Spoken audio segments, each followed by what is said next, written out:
स्वतंत्रता सेनानियों से धरती खाली हो रही है। जैसे जैसे जिनका उम्र होता जा रहा है, धरती को छोड़ करके हमको आपको अलविदा कहते जा रहे हैं।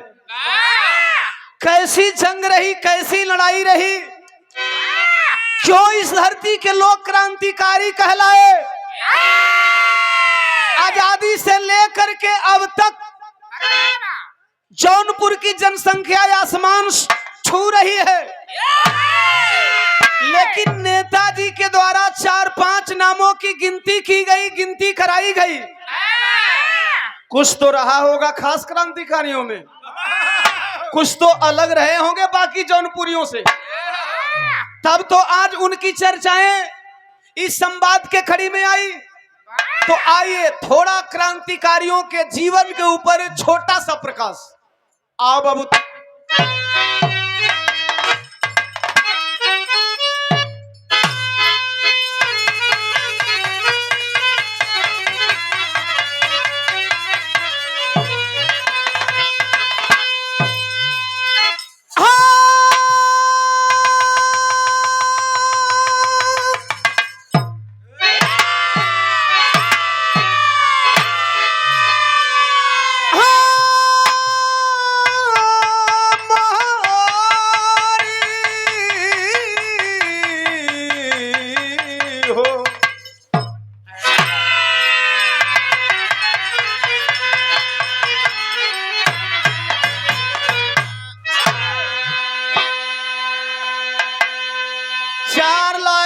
भूमिका के भाव को आप लोग ध्यान से सुन लेंगे।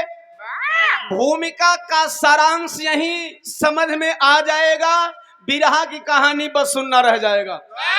आओ।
में हुंकारते कायर कायर भगोड़ा सदा भागते दिल दीवाना कहे ऐसे ना मर्द है वीरता की जगह जो माफी मांगते।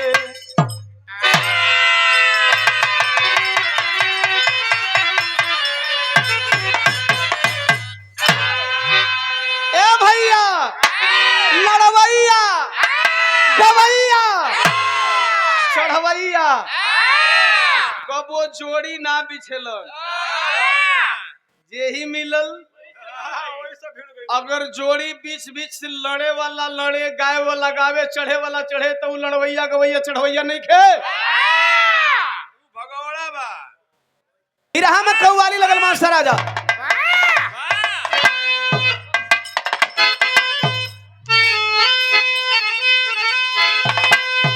बाबा तू जौन बजा देबो तवने ठीक हो।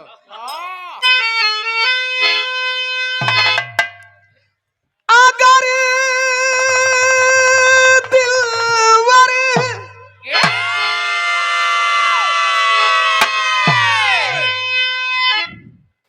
की रुसवाई हमें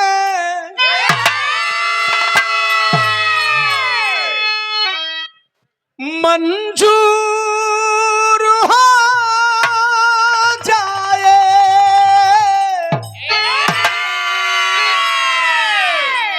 सनम तू बेवफा के नाम से मशहूर हो जाए।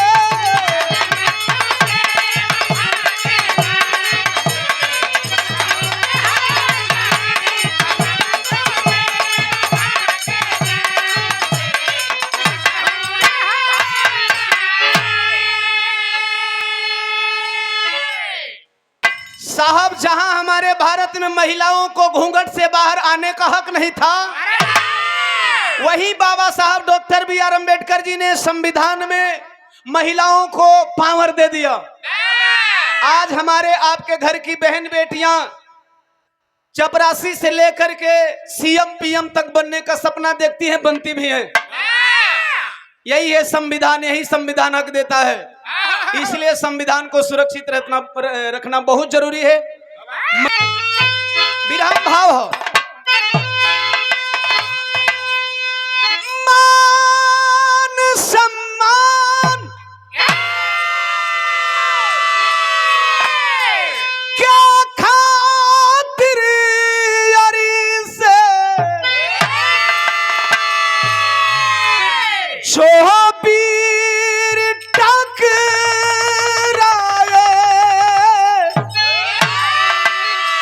दीवाना बन जमाना दिलेर का इतिहास दोहराए।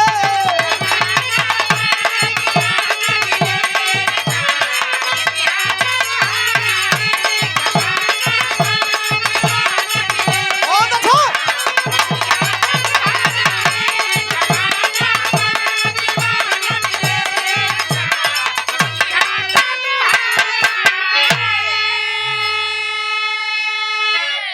यही जगवे से बिरहा चालू हो गई चैनल।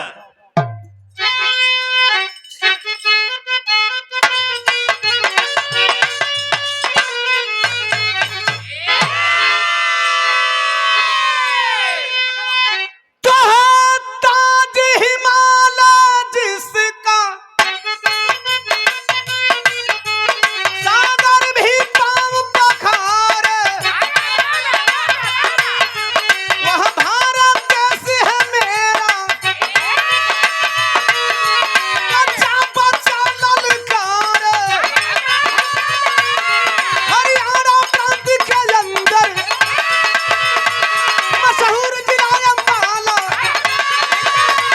जगजीत बहादुर पट्टा हाँ वही का रहने वाला, जंगे में जोर उमड़ता बनी थी बुढ़िया माई, एकलौता माँ का बेटा, न बाप घरे न भाई। बैसाखी के मेला में अंग्रेज लगाया बाजी, विलियम को लेकर माइकल, अरे कुश्ती रखवाया बाजी, चर्बी चखाड़ है ऊपर, आराम किया है माइकल, जबरू करा है दंगल, मैदान में मच गया है जन्नत।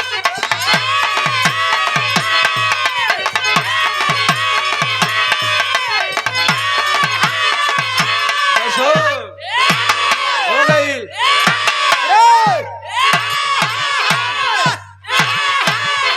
भाई अरे सर मार फाड़ जा। करिया, तू इतना काहे मरवाते हो भैया हमरा जोश ना गेल ह। तोहरा? हमारा पार्टी में जेकर जेकर जोश आवत हो के वो हमारा हथियार लेके बॉर्डर पे जा।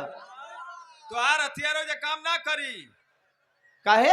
एक नाली हो, एक नलिये से न दो नलिया बनेला। काम कर दई। आजमाए के देखा। चल पकड़ बहादुर बाड़ा, तो जो सावता। ये पकड़ी हाँ, तू का करबो? हमें कर पीछवा गोली भरब, निहुर के टेगरवा दबाई तो बुलेटवा डाल के खोखवा बहरी घींच ले। आपन बंदूक आपन बुलेट अपने पासे रखा। वाह, तोरो सामने माइक बा, तो के टाइम देनी जब लहौला ना तो अब तोहार दोस्त बा। दूसरा दिन अच्छा है कि याद, दूसरा दिन बोलबे ना करो।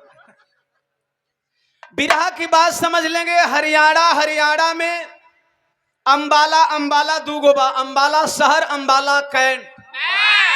अंबाला शहर का गवई इलाका गांव का रहे वाला एगो माई का बेटवा जौना को उम्र 20 साल बा, नाम जगजीत। बुढ़िया माई का नाम तारा। जगजीत सिंह 20 साल का उम्र में नामी पहलवान बा।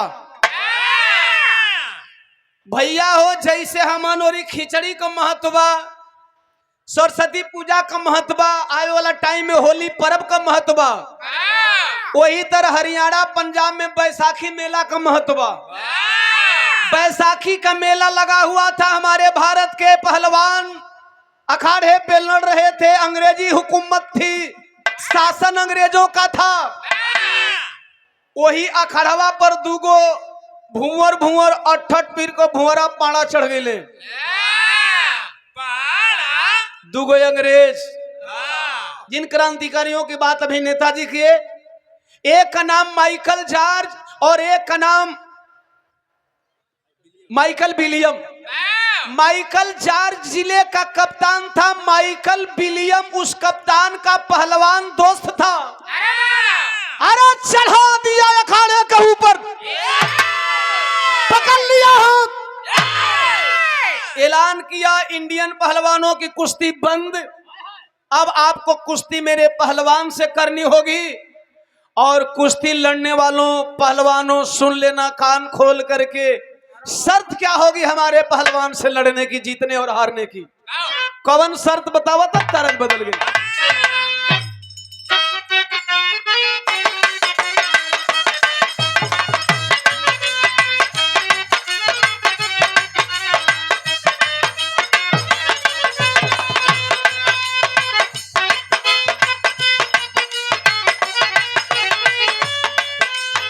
कौनो दुल्हन का दर्द दरोगा सुनो करे, दुल्हन सुनावे। अरे पिया बसे परदेश में हमके,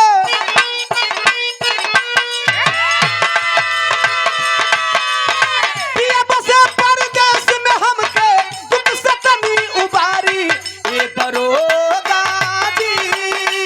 अरे देवरा करेला बरियारी।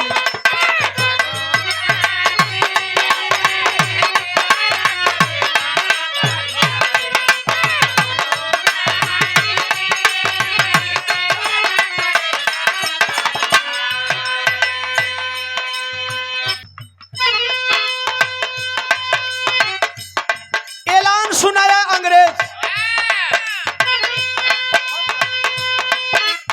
सौकोड़ा जितना पर बरसी,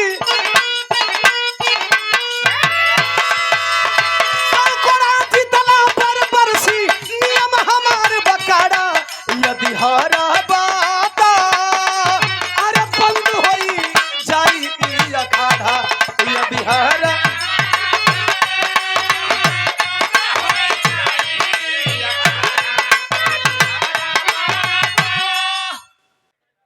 अंग्रेज ऐलान किया जीतने वालों को 100 कोड़ा,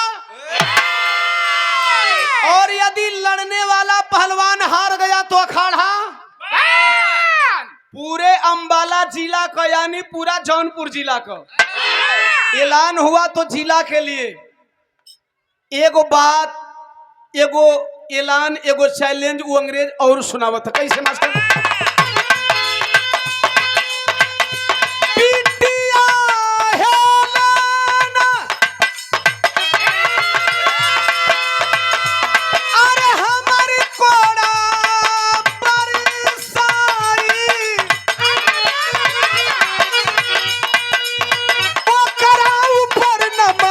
मरीचा लगाई,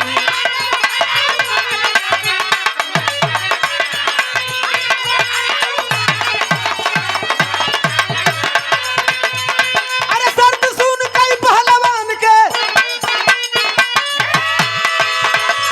अरे शर्त सुन कई पहलवान के, लागे लगल जाड़ा यदि हरा बात। अरे बंद होई जाई अखाड़ा यदि हरा।